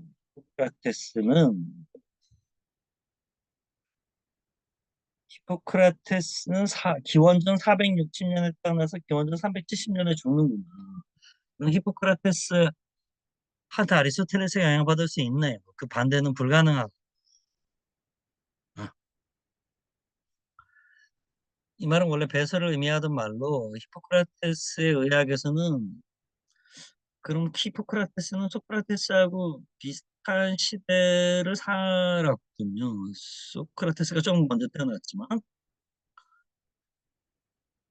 이거 이 상관관계, 영향관계를 아는 건 필요한 것 같아요. 그러니까 우리는 예를 들면 고조선도 옛날 같고 고대 그리스도 옛날 같고 고대 이집트도 옛날 같아서 그냥 다 옛날. 마치 내가 한 40살쯤 먹었으면 젊은 친구들 3명이 있는데 한 명은 18, 한 명은 19, 한 명은 21살이면 그냥 나한테 너무 많이 차이가 나기 때문에 다 어린 친구들로만 보고 니들은 누가 형이었더라? 이렇게 물어보게 되잖아. 내가 40살이고 상대가 41살, 상대가 38살이면 그 셋이 있으면 나는 그걸 정확하게 알죠. 1년 차이라도. 그 나이 관계를 좀 알아야 되니까 한국식으로 치면. 근데 고대 그리스는 막 기원전 35세기 막 이럴 때 막 시작되고 뭐 40 몇 세기부터 시작해서 막 그 아케나톤 기원전 15세기잖아. 호메로스는 기원전 11년에서 11세기에서 기원전 8세기고 고조선은 뭐 그 전부터 있다고 하지만 망한 건 195년인가 기원전? 그러니까 이게 차이가 나거든요. 그래서 이걸 정확하게 알아야 누가 누구한테 영향받을 수는 있어도 누가 누구한테 영향받을 수는 없구나 하는 걸 대충은 알아야 되는데 그러니까 같은 시스템 안에서는 이걸 순서대로 가르쳐 줘도 소크라테스, 플라톤, 아리스토텔레스, 뭐 에피쿠로스, 뭐 누구누구 이렇게 근데 의학에서 히포크라테스하고 누가 비슷한 식인지 그것도 따로 배우기 히포크라테스 다음에 갈르누스가 있는 건 알지만 히포크라테스가 지금 뭐야 이거 460년에 태어나서 370년에 죽었다는 거 이거 그냥 다 옛날이니까 모르잖아. 히포크라테스 이론을 아리스토텔레스가 분명히 본 게 틀림없겠죠. 어마어마한 독서가고 레오나르도 다빈치도 아리스토텔레스에 비하면 그 관심의 범위가 좁아. 이게 옛날에서 가능했겠죠. 자, 히포크라테스 의학에서 카타르시스는 고통을 유발하는 요소를 해소하여 몸의 치료를 도모한다는 뜻으로 사용됐다. 그러니까 속이 안 좋을 때 설사를 한다든지 배가 안 좋을 때 구토를 한다든지 종기가 났을 때 무르익게 놔둬갖고 딴다든지 하면 치료가 되잖아. 그게 카타르시스라는 거죠. 그래서 이거를 나중에 프로이트가 그 불편한 감정이 있을 때 그 불편한 감정을 배출을 한다, 배설을 한다. 그러려면 의식에 직면해야 되는데 그게 너무 불편하니까 옛날에 억압했는데 그거를 의사가 옆에서 이렇게 도와준다. 그러면 도망 안 가고 대면할 수 있게 해준다. 그러면 알아서 치료가 된다. 그래서 인식이 치유를 가져온다. 같은 얘기를 하는 거죠. 이게 소크라테스, 아리스토텔레스, 히포크라테스의 공통점이네요. 지금 보니까. 은유적 친족 관계에 있는 카타로스라는 말은 정신의 죄를 씻어 영혼을 다시 태어나게 함이래. 그래서 카타르시스가 육체적인 거면 카타로스는 정신적인 건가 본데 이후에 아리스토텔레스 주석가들 사이에서 카타르시스는 두 가지 방향에서 해석이 됐다는 거예요. 한쪽에서는 생리적 치유의 효과, 그게 카타르시스고, 다른 한쪽에서는 카타로스, 도덕적 치유의 효과로 받아들였다. 가령 우물론자나 경험주의자들은 심미적 체험은 신체에 실질적으로 영향을 미쳐 아이고, 음? 어떤 쾌적한 기분을 불러일으킨다고 본다. 요즘에는 모차르트 음악이 식물의 성장이나 무슨 태교에 뭐가 촉진한다는 보고서가 있고, 식물들도 뭐 무슨 뭘 들어주면 뭐 어떻게 되고 하는데, 모르겠어요. 그게 어떻게 실험을 했는지 모르겠지만 그럴 수 있을 것 같긴 한데, 그게 온만이 반매우 같은 얘기란 말이죠. 그게 모래 위에, 그러니까 이렇게 종이 위에 모래를 뿌려놓고 옴 하고 하면 그 모래가 산스크리트 옴자 모양으로 모인다며. 사실 저는 그거를 믿을 수가 없는 이게 공부한 사람한테는 자연주의적 오류처럼 보이거든요. 이게 무지하게 복잡한 문제죠. 이게 설득력이 있는 영역도 있을 거예요. 근데 이걸 일반화시켜서, 그러니까 생리적인 영역에서 여기서 도덕이라는 건 꼭 우리가 생각하는 윤리 도덕이라기보다는 모랄이라는 말이 라틴어에서 모레스에서 온 건데 그게 태질, 기질 이런 뜻도 있거든요. 그래서 불어에 그런 게 살아있어요. 나 모할 하면 도덕이고, 모할 하면 풍속이고 기질이에요. 그래서 몽테뉴 같은 사람, 라코시푸코 같은 사람을 모랄리스트라고 하는데, 그걸 잘못 번역하면 도덕주의자처럼 보이지만 풍속 연구하는 사람들 지금 보면 그게 문화인류 학자들로 보여요. 사회학이나 문화인류 학자. 근데 르 모할과 라 모할의 차이를 모르는 불어를 모르는 사람은 모할리스트가, 그 사람들이 뭐 그렇다고 해서 도덕적인 뭐 악행을 권장한 건 아니고 기질과 도덕적 품성은 연관돼 있다는, 예를 들면 몽테뉴나 몽테스키에가 똑같은 얘기를 해요.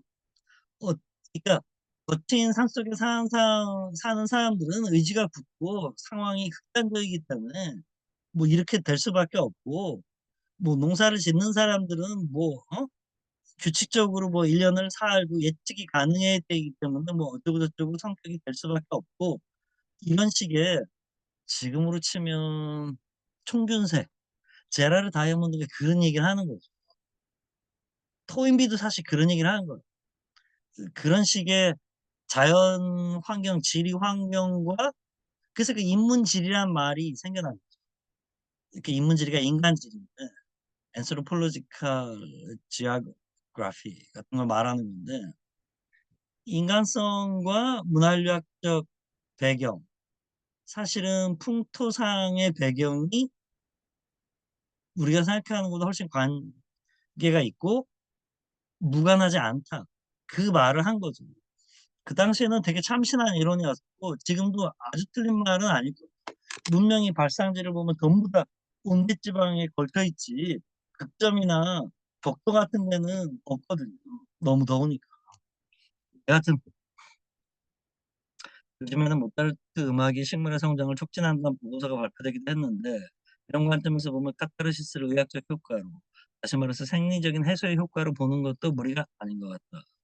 반면 주지주의 전통이나 보수적인 입장일수록 카타르시스를 도덕적 정신적인 순화로 해석해왔다. 칸트의 독창성은 이런 두 가지 전통적인 입장을 떠나서 제3의 심미적 쾌감. 그러니까 이거 심미로 할지 감성으로 할지 모르겠는데, 생리와 정신 혹은 생리와 도덕이 아닌 감성, 혹은 거기에 예술적 뉘앙스가 붙으면 심미적이라고 말할 수도 있는데 이거 번역이 지금 문제인 거죠. 여하튼 심미적, 감성적 쾌감을 발견한다는 데 있다. 예술이 주는 쾌감은 오락영화 같이 말초신경을 자극한 데서 오는 것도 아니고 이런 표현은 좀 불편한데? 제가 옛날에 윤리학 공부할 때 미국 사람인데 존 스튜어트 밀의 그 쾌락, 플레저의 퀄리티의 칭찬을 그러니까 벤담은 플레저가 한 개밖에 없는 것처럼 말했는데 거기에 존 스튜어트 밀이 센스 오브 디그니티 그 품위감이라고 보통 번역하는데 풍감이 있다는 거예요. 질적 쾌락주의, 양적 쾌락주의에서 질적 쾌락주의로 벤섬에서 존 스튜어트 밀로 전환됐다라고 말하면서 그 사람이 예를 이렇게 들어요. 그 영어책으로 제가 강독한 건데 클래식의 모차르트 클래식을 좋아하는 들을 때 그 쾌감과 헤비메탈의 쾌감을 동일시할 수가 없다. 그래서 야 그런 말을 저렇게 할 수가 있나? 그 사람은 그냥 분명히 질적 쾌락의 차원에서 헤비메탈과 클래식의 질적인 장르상의 차이가 있다고 말을 한 건데 아주 당연하게 지금 이 경우도 똑같죠. 오락영화 같이 말초신경을 자극하는 그럴까? 그래서 이렇게 함부로 단정짓지 않는 태도가 되게 필요한 것 같아요. 제가 예술 철학의 주요한 공헌 중에 하나는 이런 거라고 생각해요. 예술들 사이에 존재론적 우열은 없다. 언어들 사이에 옛날에는 영화가 연극보다 그 자체로 열등한 것처럼 막 말하고 공예가 어? 아티저널 한 게 아티스틱한 것보다 펀더멘탈리 인피리어 하다는 식으로 얘기했는데 저는 그렇게 얘기하면 안 된다고 생각하게 제가 그 민주주의 자 사실 흔치 않은 확신하는 그 신념을 가진 개인적 민주주의자고 민주주의적 신념을 철학적으로 들레즈든 후코든 데리다든 레비나스든 뭐 이게 주요한 제 철학적 백그라운드인데 노자든 그런 사람들로부터 추출할 때 진짜 제가 도움을 받은 게 음악을 많이 들어선 것 같아요. 왜? 헤비메탈의 문법이나 기준으로 클래식을 판단해도 될까? 안 되잖아. 재즈의 문법으로 힙합을 판단해도 될까? 한번 해도 돼요. 근데 그게 생산적이고 섬세한 유익한 구분일까? 아니 힙합은 힙합의 문법이 있는데 힙합 좋은 힙합 나쁜 힙합을 구분할지도 못하는 사람들이 힙합은 열등한 거고 저는 뭐 개인적으로 힙합을 뭐 싫어하지도 않지만 그렇게 좋아하지도 않는데 힙합은 열등한 거고 뭐 재즈는 그러니까 어렸을 때 이런 게 있었단 말이죠. 가요 듣다가 팝송 듣다가 뭐 듣다가 재 프로그레시브 락 듣다가 프로그레시브 듣다가 어 클래식으로 꼬린 이런 식의 무슨 뭐 같은 게 하이어라키가 있는 것 같았는데 중고등학교 때 지금 생각해 보면 도대체 그런 게 어디 있고 그리고 그게 거의 대부분 무의식적으로 세팅된 건데 한국 사람들이 얘기하는 그런 무슨 그 규정적 판단들이 있잖아요. 3대 프로그레시브 록 그룹 핑크 플로이드, 예스, 킹 크림슨 또 3대 기타리스트 누구예요? 에릭 클랩튼, 제 백, 지미 페이지 뭐 이딴 거 있잖아요. 그거 도대체 누가 정했냐? 어떤 기준으로 도대체 누가 그렇게 단정적으로 말할 수 있냔 말이지. 근데 나중에 공부하고 친구들하고 막 평론하는 친구들이랑 얘기하다가 알았어요. 그거 다 일본라고 막 잡지에서 만든 거예요. 서양 애들은 몰라요 그런 거. 3대 프로그램 집합국. 악법도 법인다 같은 그 서양 사람들 아무도 모르거든요. 일본 사람들이 만든 말이라서. 자, 그래서 예술이 주는 쾌감은 오락영화 같이 말초신경을 자극하는 데서 오는 것도 아니고 정치 선전물처럼 이념적 교훈을 되새기는 데서 오는 것도 아니라는 거죠. 그러니까 이 두 가지 예를 들었는데 정치 선전물처럼 이념적 교훈을 되새기면 예술이 아니라는 건데 무슨 말인지는 알겠어요. 근데 그러면 에이젠슈타인이나 브레이트는 예술일까? 이렇게 단순하게 말할 수가 없다니까 이게. 이렇게 말할 수 없어요. 이거는 예술이나 오락영화나 정치 선전물이 아니라 이 저자에 대한 더 많은 정보를 물론 칸트도 심리적 체험이 도덕적 체험으로 이어질 가능성을 사실은 되게 강조해요. 그래서 이게 무슨 말인지 알겠어요. 그러니까 도덕적인 사람은 심지어 감동을 주다 못해 심지어 아름답게 보인단 말이에요. 근데 그게 심미적 체험이 도덕적 체험으로 이어질 가능성 칸트가 얘기한 거의 정확한 뜻인 것 같은데 그게 어떤 경우에는 어떤 상징이 겹치는지 모르겠는데 제가 볼 땐 그게 플라톤주의, 진리의 예술이 진리의 시녀인 거죠. 앙킬라 테올로지카. 그러니까 플라톤에게 진리라는 건 선의 이데아이기 때문에 악의 이데아가 아니라 선의 이데아이기 때문에 도덕과 진리가 합치되는데 심지어 도덕이 더 우월한 것처럼 보이거든요. 그래서 이 칸트가 결국은 이거를 탈피를 못했구나. 이 수천 년의 이거를. 그래서 이거는 19세기 말에 니차나 되고 말라르메나 되고 소시르가 나오고 그리고 20세기에나 이게 진짜 파괴되는 1900년 이후에 미술사 보면 그런 생각이 더 드는데 이것은 칸트의 예술 작품을 도덕적 이념에 대한 상징으로 간주할 때 그리고 충고의 체험 이면에서 도덕적 청명의 체험을 찾으려 할 때 잘 들어.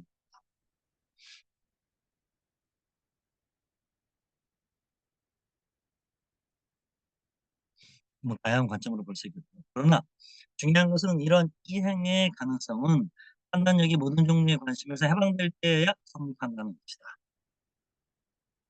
그게 무관심이라는 거죠. 어떤 전적인 무관심 속에 머물 때야 심미적 체험이 이루어지고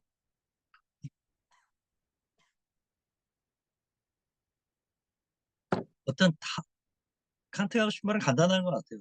예술이 어떤 다른 목적을 위한 수단이 돼서는 안 되고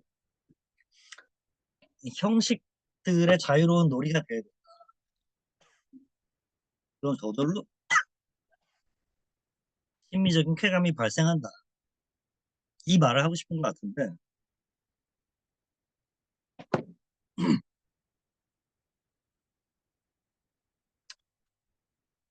사실죠.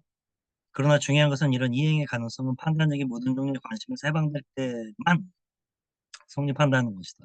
어떤 전적인 무관심 속에 머물 때야 심미적 체험이 이루어지고 그런 심미적 체험의 심화 속에서 우리는 비로소 도덕적 이게 아니구나. 이념의 세계를 예감하게 된다는 것이다. 이것은 예술적 체험이 처음부터 도덕적 관심의 지배 아래 성립하는 것과는 완전 다른 거죠. 하고 싶은 말은 뭐냐면 타인은 도덕적인 관심 하에 예술을 해가지고 도덕적인 게 발생하는 게 아니라 그러면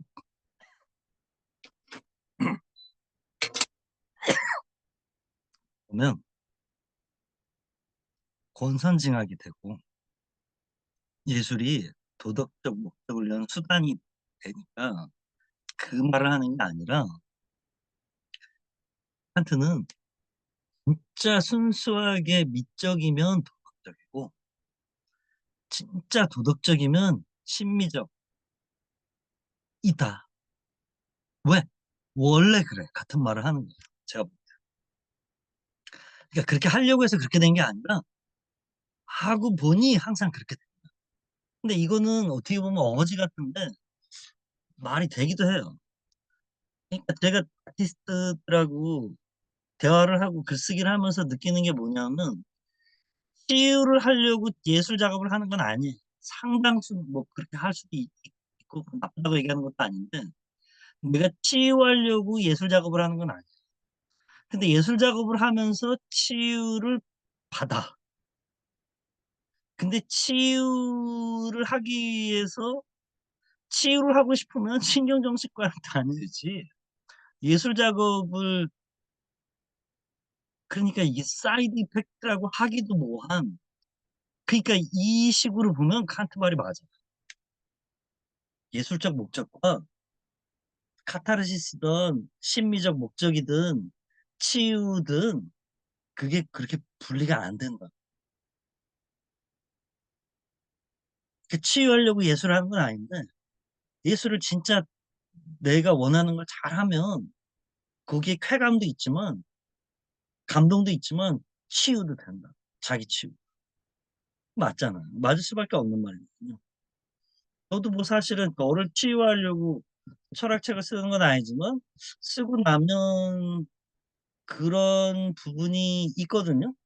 근데 저는 제가 치유하려고 되는 부분보다 책을 쓴다기보다 제 책을 읽고 사람들이 에게 좋은 효과가 발생할 수 있도록 평생을 노력해서 말을 하고 글을 썼기 때문에 저하고 얘기하면 그게 저절로 발생하는 것처럼 제가 수십 년 동안 그 수련을 한 거죠, 말하자면. 그냥 그런 관심이 있으니까. 그런 거하고 비슷하지 않을까? 칸트가 하고 싶은 말이? 원래라는 말이? 원래 그렇기도 하지만 그래서 그쪽으로 조금 노력해야 된다라는 식의 얘기를 하는데 오늘날 보면 조금 근대적이라고 하면 좀 과한 편이고 조금 조금 과하죠. 도덕적인 결과가 만약 안 발생하면 혹은 현대 예술가 중에는 이렇게 막 새 죽여가지고 박제해서 작업하는 그 브라질 아티스트 유명한 사람도 있잖아요. 근데 그거 다큐멘터리를 프랑스에서 봤는데 보는데 참 불편하더라고. 그 예술 작품을 하는데 그 살아있는 새를 잡아서 사다가 죽여서 박제를 하고 털을 뽑아서 그걸 하는데 그게 사실은 그게 그걸 보고 불편한 것도 못본 적이 있어요. 그럼 제가 완전 채식을 하면 불편해도 되는데 이게 뭐 닭고기나 뭐 같은 걸 먹으면서 그거를 직접 보니까 불편하다라고 하는 것도 좀 이상한 말이긴 하죠. 그러니까 이게 상당히 예술과 도덕의 문제는 정말 상당히 복잡한 문제죠. 한국배니까 그 다음에 이렇게 썼어요. 이런 점에서 칸트의 무관심한 만족감은 공자의 사무사와 견져볼 수 있다. 시심, 시의 마음을 일컫는 말인데 논어 위정편에서 읽을 수 있죠. 시경 300편을 한마디로 줄여 말하면 그 핵심은 생각의 사탐, 탓된 마음이 없다는 데 있다. 시 300, 일언, 이 폐지, 왈, 사무사. 사특함이란 어떤 사적 관심에 의해 구부러진 마음의 상태를 말한다. 이렇게 자기를 이렇게 몰래 이렇게 그 흑심이 있는 거죠, 쉽게 얘기해서. 사무사란 개인적인 욕심에 의해 삐뚤어진 데가 없는 고든 마음, 사특한 의도에서 해방된 순진한 마음을 가리킨다. 그리고 이런 순진한 시심을 바탕으로 할 때야 우리는 비로소 어진 마을에 거처하게 처인. 글쎄 이거 제가 생각할 때 어진 마음인 것 같은데 뭐 마을이라고 해도 말은 되긴 되는데 어차피 마음이 맞는 것 같아요. 그걸 기대할 수 있다는 것이 공자의 생각입니다. 칸트가 말하는 무관심한 만족감도 공자의 사무사처럼 사특함이 없는 상태에서 오는 만족감으로 어떤 이상적인 도덕적 질서에 대한 감수성으로 진화합니다. 이걸 칸트가 목적의 왕국이라고 불러요. 모든 게 이렇게 다 잘 조화된 어떤 그런 세계? 도덕적으로 완성된 어떤 세계를 목적의 왕국이라고 부르거든요. 그러나 칸트의 무관심은 공자의 사무사처럼 사특함이 없다는 소극적 정의에 그치지 않는다. 그것은 마음이 살아있는 최고의 상태를 가리킨다는 점에서 적극적인 표현이다. 이게 뭔가 소극적인 게 좀 덜 좋고 적극적인 게 좋다라는 식으로 말했는데 공자의 핵심은 적극적인 걸 하지 않는다는 거거든요. 그러니까 이거는 좀 빈곤한 해석이라고 생각해요. 그 재즈 입문서에 이런 말이 있다는데 wrong note란 없고 poor note는 있을 수 있다. 그러니까 잘못된 음표란 음의 선택이란 있을 수 없고 조금 빈곤한 좀 멋대가리 없는 좀 풍요롭지 못한 그런 음의 선택이 있을 뿐이다 라고 말을 했는데 예수가 네가 원하는 대로 남한테 해줘라라고 했는데 공자는 그런 말을 절대 안 하고 네가 당하고 싶지 않은 일을 남한테 하지 마라. 이게 전 예수보다 공자가 훨씬 훌륭한 말을 했다고 생각하거든요. 근데 물론 둘 다 저는 잘못했다고 생각하고 레비나스가 말한 대로 네가 원하는 건 남한테 되게 불편한 걸 수 있고 네가 싫어하는 건 상대가 바랄 수도 있으니 상대한테 물어봐라. 상대가 스스로 결정하도록 이렇게 돼야 되는데 이게 소극적 적극적은 오히려 소극적이기 때문에 이게 공자는 도덕이 적극적이 되면 안 된다 그 본 게 그 가치인데 그거를 좀 폄하했다는 생각이 들고요. 앞에서 언급했던 것처럼 심리적 판단에 참여하는 인식 능력들은 자신의 역량을 최대치로 발휘하는 자유로운 유희 속에 듭니다. 그렇기 때문에 심리적 체험 속에서 마음은 생동하는 활력과 쾌감을 느끼는데 그 쾌감을 일컬어 칸트는 무관심한 만족감이라 한 것이다. 즉 이런 만족감은 외적 조건에 의지하지 않는다는 점에서 그리고 동시에 또한 인식 능력들 사이의 내적인 자기조율과 일치해서 빚어지는 쾌감이라는 점에서 다시 무관심하다고 할 수 있다. 결국 칸트의 무관심은 인식 능력들 사이에 바로 이러한 자기 자율, 아우토노미가 자율인데 오토노미, 자기 자율. 아우토가 오토고요. 그래서 그 미셸 푸코가 성역사 2권 3권이지. 자기의 배려에서 수시드 스와의 그리스어가 에피멜레이아 헤아우트거든요. 이 배려, 헤아우트, 자기 배려, 에피멜레.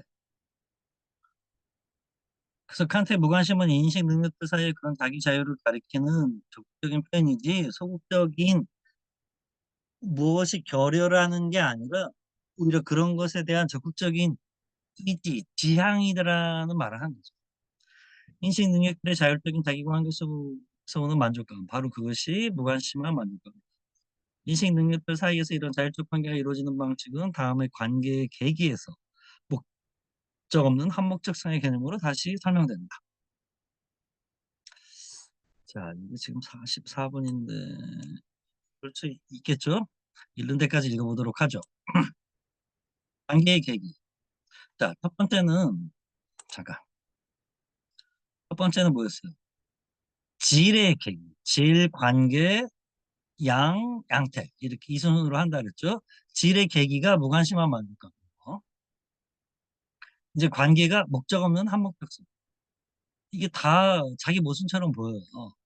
개념 없는 보편성도 이것도 말이 안 되는 것처럼 보이고 양, 양태는 개념 없는 필연성. 뭐 하나씩 설명하는 거죠.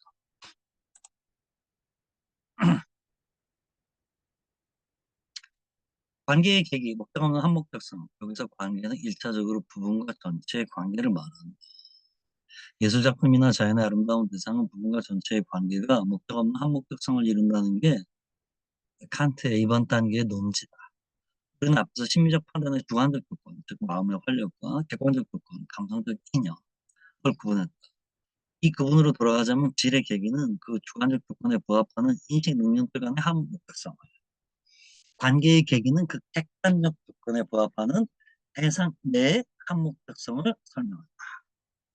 그러므로 아름다운 대상의 목적 없는 한목적성은 예술작품 속에 감성적 인연과 유사하다는 인상을 준다.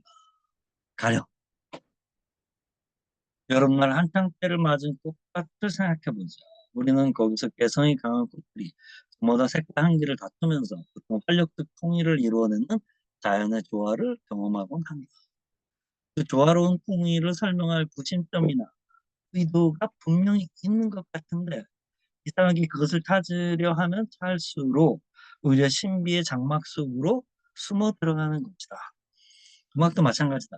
오페라에서 소프라노와 테너, 베이스가 전부 다 혼신의 힘으로 자기 역량을 뽐내며 노래하는데 그 가운데 신묘한 화음, 하모니가 일어나는 것을 듣노라면 형용하기 어려운 아름다움을 느끼게 된다. 뭐, 잘 돋았어. 구스붕 막 이런 얘기 하죠. 재즈 연주자들이 자신의 악기를 극한의 소리에 이르기까지 연주하면서 서로 어우러질 때도 커다란 감동이 몰려온다. 이런 것이 목적 없는 한목적성이다. 조화로운 통일을 이루고 있으나 어디가 중심인지, 의도가 무엇인지 알 수 없는 전체가 있다.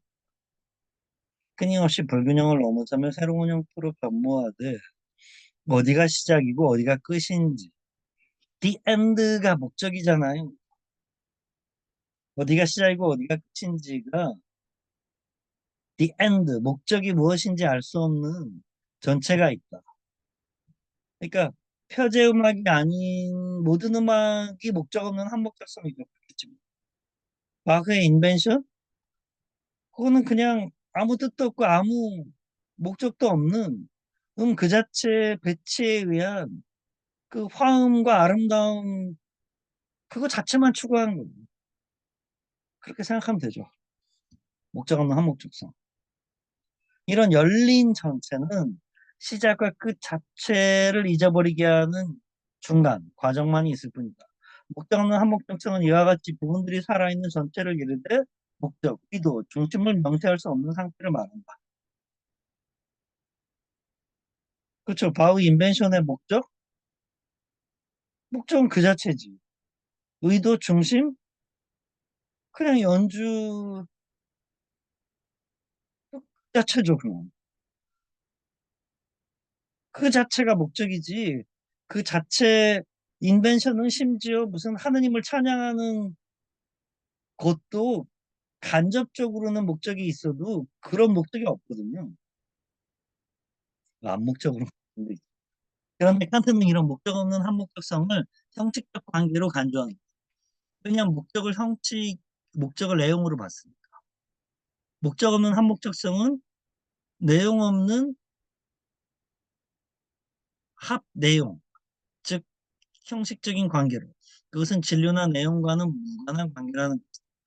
그러니까 내용과 형식을 이분법적으로 구분하고 그 형식에 그러니까 이게 피타고라스 얘기하는 거예요. 피타고라스가 니체 이전까지는 안 깨지는 거예요. 그러니까 니체의 진짜 중요성은 플라톤이 아니라 피타고라스의 하르모니아, 코스모스를 파괴했다는. 그래서 현대미술이나 특히 현대음악이 나올 수 있는 조건이 형성됩니다. 현대음악은 협화음을 써도 되지만 불협화음과 협화음의 조건 자체를 탐구하는 거죠.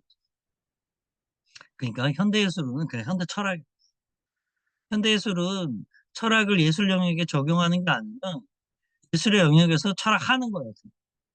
왜냐하면 정의를 바꾸는 작업이 되기. 현대 미술이 그걸 너무 잘 보여주고 뒤창의 작업 같은 거. 그런데 칸트는 이런 목적 없는 한목적성 형식적인 관계로 간주한단 말이에요. 그것은 진료나 내용과는 무관한 관계라는 것이다. 예술에서는 진료보다 형식을 중시하는 입장을 가리켜 형식주의라고 한 우리가 지금 저 그 응? 책 어디 갔어? 우리 지금 그 책 강독하고 있잖아요. 책이 어디 갔나? 예술가 객체. 여기 보면 칸트가 형식주의란 말을 윤리학에는 썼지만 판단력 비판에서는 안 쓰고 있는데 자기가 새롭게 그 아마 들레즈에 힘입어서 하이데거가 들레즈에 힘입어서 한다는 것 같은데 그렇게 자기가 시도한다라고 하는데 저는 사실은 판단력 비판에 형식주의란 말이 안 나온다는 사실을 몰랐고요. 왜냐하면 모든 단어를 다 이 책에 나오는 안 나오는 지금은 컴퓨터로 검색해 보면 되지만 모든 단어를 다 검색하진 않으니까. 근데 그 독창적인 해석인 것 같아요. 그 들레즈 때문이에요. 들레즈가 순수 이성 비판과 실천 이성 비판은 규정적 판단이고 판단력 비판이 반성적 판단인데 반성적 판단이 진짜 철학이란 말이에요. 근데 반성적 판단을 형식주의 혹은 목적 없는 한목적성의 자유로운 놀이로 봤단 말이죠. 그게 현대예술 그 자체라는 거예요. 현대예술은 심미적 효과를 발생시키는 게 목적이지 뭐 다른 효과가 발생해도 되는데 그 효과는 다 사이드 이펙트로 돼 있는 거예요. 그러니까 옛날 중세 이코나는 심미적이지 심지 않아도 되죠. 예술의 상이라는 게 중요한 거고 마음에서 바라보는 게 중요한 거지. 예수가 아름답게 잘 그려졌나 이런 건 오히려 위험하다고 본 거죠. 그게 이코노클라스트 운동이죠. 우상 파괴. 가령 그림에서 중요한 요소는 어디 있는가? 어떤 이들은 색깔에 있다고 말하지만 칸트와 같은 형식주의자들은 선묘에 있다고 본다. 이와 같이 목적 없는 한목적성은 부분 전체 사이에서 성립하는 관계이되 그 관계는 내용과 상관없는 순수 형식적 관계다. 자, 그래서 여기 보시면 이게 좀 길단 말이죠. 그리고 제가 기침이 나와가지고 지금 52분인데 조금 다 어차피 오늘 이거 다 못할 것 같고요. 그래서 다음 시간에 이 195페이지부터 다시 하는 걸로 하고 오늘은 5분만 일찍 끝내도록 하겠습니다. 네. 자, 여러분 감사합니다. 수고하셨습니다. 감사합니다. 파일은 추석 잘, 네, 변환되면 네, 보내드릴게요. 추석 잘 보내세요. 아, 네네. 감사합니다. 뭐야, 메리 추석. 네.